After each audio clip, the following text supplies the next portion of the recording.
Hey everybody, it's Mike Power here, founder of the DJ Disclosure, and in this video I want to talk about how to find the time to DJ. And time management is one of the most essential things in our lives, not only when it comes to music or DJing, but just life in general. And in order to really find the time to DJ, we have to really work out what our priorities are, because the reality is that we all have the same amount of time, but we all have different type of priorities, and that's the thing that really separates us from achieving goals and not achieving goals. So I want to talk about how we can utilize our time and really be more effective with it when it comes to finding the time to actually DJ. So the first thing I want to talk about is that working out your priorities is the number one thing. So what I mean by that is learning how to DJ an actual goal. Is it part of a vision?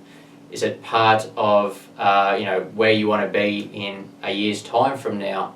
And if it's not really, well then it's not really going to be high on your priorities list, and it shouldn't be a part of a thing to learn or to find the time to do.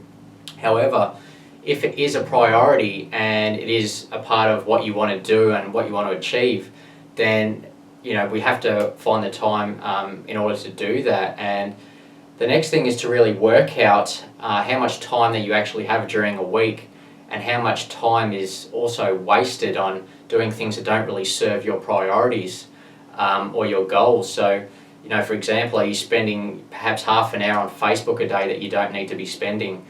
Or are you, going out and, getting pissed and, completely writing off your next or your whole weekend, for example, and that time could be spent learning how to DJ and look for music and all things above.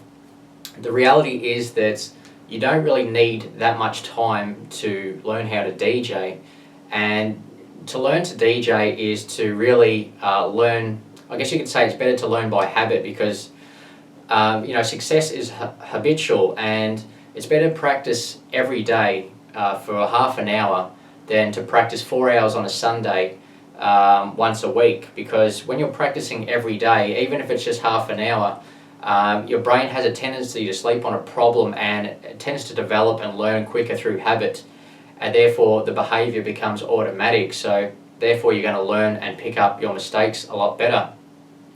The next thing is to realise that it really takes more time to look for music than it actually does to learn how to DJ.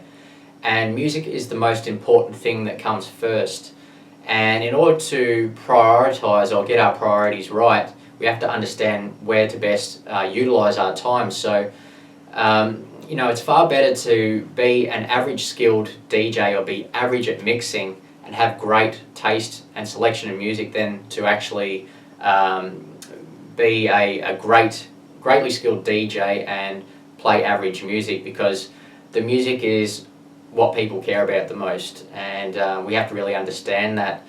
So you're probably freaked out and thinking, well, how am I going to find the time to DJ and look for music if that's the case? Well, what helped me, search for music, and for me, music was very hard, because I used to spend like a whole day on a Sunday trying to get all these hidden gems of music that no one else had, and I was running out of time like you wouldn't believe. So what I eventually did was use my downtime to find music. So what I mean by that is, while I was driving to and from work, or when I was at work, I would either listen to music in the car or on my iPhone, and whenever I heard a podcast or a mix and I heard a song that I'd like, I would take note of it, get the track ID and write it in my notes or my Evernote app, and save that and accumulate it through the week.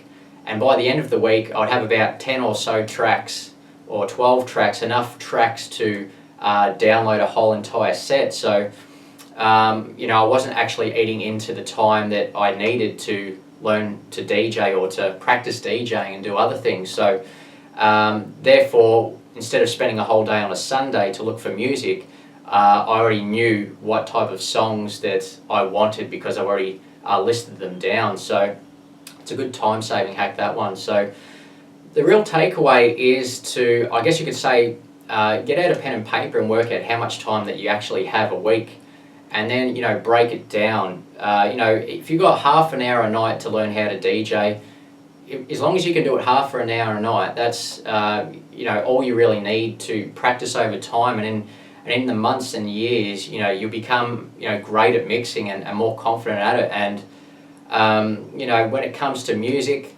work out how you can utilize your time better, and how you can use your downtime. So can you listen to music while you're at work? Have you got that leisure? Maybe when you're in your car, you can Shazam music and take notes. So when it comes to selecting music from Beatport, you're more effective with your time, and you don't have to scroll and listen to endless piles of music just to get a few good tracks. So the reality is, even if you want to make a weekly mix, you can get 10 or 12 tracks by the end of the week by just using your downtime and getting tracks from different podcasts while you're listening to music. So I hope that has really helped you, and I look forward to seeing you in another video. Cheers.